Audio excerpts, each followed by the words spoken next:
Ya, kita akan melakukan analisis taktik pertandingan Real Sociedad melawan Barcelona. Nah, di atas kertas, Sociedad gunakan pola 4-1-2-1-2, sedangkan Barcelona gunakan pola 3-4-2-1 atau 3-4-3 di atas kertas. Pada saat fase attacking, formasi Barca ini sering disebut sebagai formasi WM. W membentuk di lini belakang disupport oleh Frenkie de Jong dan Gavi, M mengarah ke lini depan disupport oleh Pedri dan Ferran.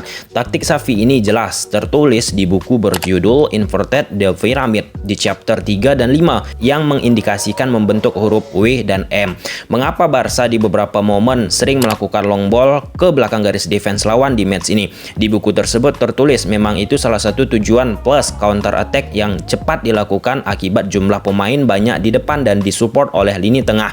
Dan dari teori dibutuhkan pemain yang memiliki daya jelajah yang tinggi. Itu diperankan oleh Frenkie de Jong sebagai outlet serangan atau disebut sebagai pemain roaming. Sebelum kita bahas lebih jauh, perlu dilihat ini merupakan ide dasar yang coba diterapkan Xavi, yaitu formasi WM yang sudah sejak lama ada dan dipopulerkan kembali oleh Pep. Di belakang membentuk W, di depan membentuk M. Salah satu efeknya akan sering timbul 1 versus 1, movement of the ball sering tercipta dan fleksibilitas akan terjaga. Sesuai dengan teori di buku Inverted the Pyramid yang kita sebutkan tadi, ya di sini terjadi situasi counter. Pedri berhasil menarik 4 pemain Sociedad dan melepaskan diri untuk memberikan bola ke Balde yang sudah melakukan gerakan tanpa bola. Tondo, fullback kanan Sociedad, sudah out of position akibat serangan yang coba ia lakukan gagal.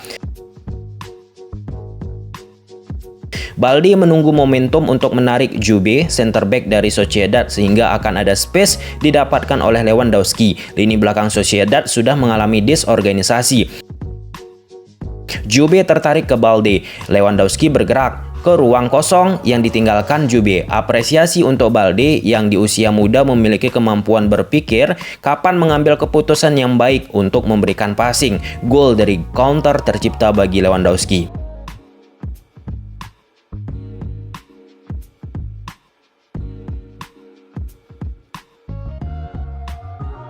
Frenkie de Jong sebagai roaming dalam serangan Barca dengan memiliki mobilitas yang tinggi khususnya untuk ambil bola dan tentunya sebagai outlet serangan. Namun di satu momen ini Frenkie de Jong yang sudah dapat bola gagal mempertahankan bola di saat pemain Sociedad sudah melakukan tekanan.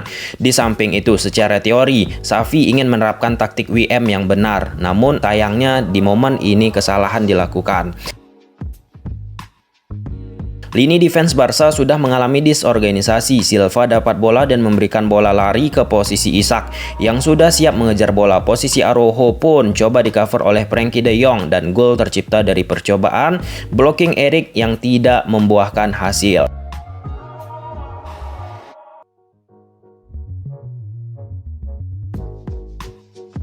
Kembali Frenkie de Jong sebagai roaming dan outlet serangan Barca. Ambil bola dan progresikan bola. Araujo terima bola, tanpa bola Sociedad gunakan pola 4-3-1-2 atau 4-3-3. Araujo beri bola ke belakang garis defense Sociedad yang tinggi untuk memanfaatkan kecepatan Lewandowski, namun passing yang tidak akurat. Struktur attacking Barca jelas, gunakan formasi WM, W di belakang, M di depan. Barca coba lagi letak bola ke belakang garis defense Sociedad. Hal ini efek dari formasi WM, pemain-pemain depan Barca akan mampu menarik back lawan, sehingga ada ruang di belakang tercipta. Ingat prinsip dalam menyerang, yaitu untuk ciptakan ruang sebanyak-banyaknya, namun akurasi tidak sempurna. Lagi dengan cara yang sama, dari belakang Barca coba lakukan permainan direct. Lini depan Barca menarik tinggi back lawan, sehingga ruang banyak tercipta di belakang garis defense lawan. Akurasi passing membuat ini tidak berjalan dengan baik, tapi secara teori sudah benar. Kombinasi direct dan kaki ke kaki dilakukan Barca. Frenkie de Jong sebagai roaming penjelajah ambil bola untuk alirkan bola bagi penyerangan Barca. Kembali permainan vertical play dilakukan Barca sesuai dengan teori di buku tadi. Lagi dan lagi akurasi dari pemain Barca untuk bermain long ball tidak sempurna. Itulah dia perbedaan antara teori dan implementasi di lapangan. Secara teori kita memahami, namun di lapangan akan sulit terjadi jika pemain tersebut tidak mampu menerapkan apa yang sudah ditanamkan oleh pelatih. Selanjutnya kembali aliran bola lewat Frenkie de Jong sebagai roaming untuk Barca dengan formasi WM. Christensen ke Frenkie de Jong dan selanjutnya Frenkie de Jong bawa bola ke depan lewat kaki ke kaki.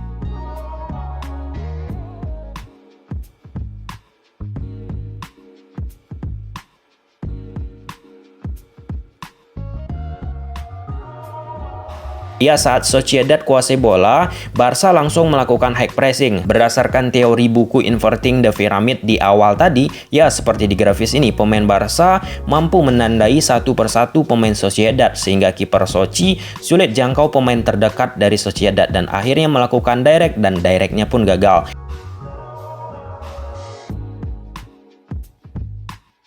Terus secara simultan pressing dilakukan Barca. Barca menandai satu persatu pemain Sociedad. Pada akhirnya kesalahan-kesalahan passing akibat pressing dilakukan Barca kerap terlihat dari Sociedad.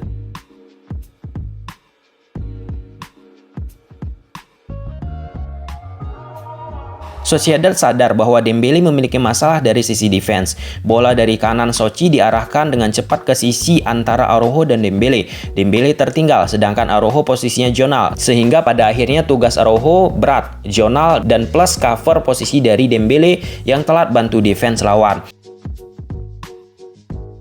Kembali terjadi dari area kanan serangan Sociedad dipindahkan ke posisi kiri Sociedad. Ada ruang tercipta antara Araujo dan Dembele.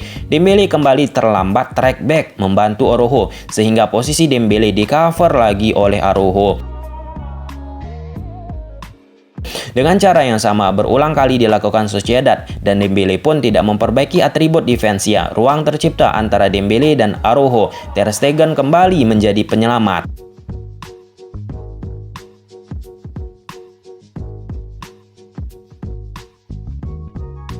Ansu dan Rafinha sudah masuk. Build up dilakukan Sociedad, prinsip Barca sama, lakukan pressing dan berhasil menandai satu persatu pemain lawan sehingga kiper dari Sociedad direct bola ke depan. Bola jatuh ke pemain Barca yaitu Rafinha. Rafinha dengan cepat beri bola ke Ansu. Kondo fullback kanan Sociedad tertarik ke Ansu untuk menutup Ansu Fati. Dembele lakukan movement of the ball. Ansu dummy bola ke posisi Dembele dan mengecoh fullback kanan Sociedad yang sudah tertarik ke posisi Ansu. Dan efeknya ruang tercipta bagi Dembele dan gol tercipta.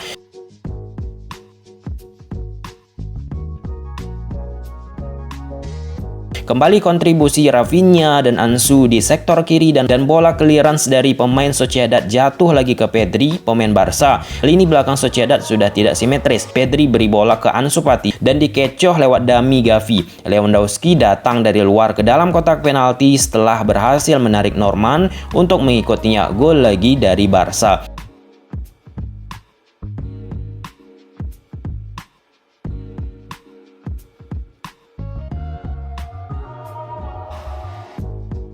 Intercept pemain Sociedad yang jatuh lagi ke pemain Barca. Rafinha dengan kecepatannya bawa langsung ke pertahanan dari Real Sociedad. Rafinha berhasil memberikan umpan ke Lewandowski dan Lewandowski memberikan sentuhan sedikit terhadap bola sehingga jatuh bola tersebut ke Ansu Fati.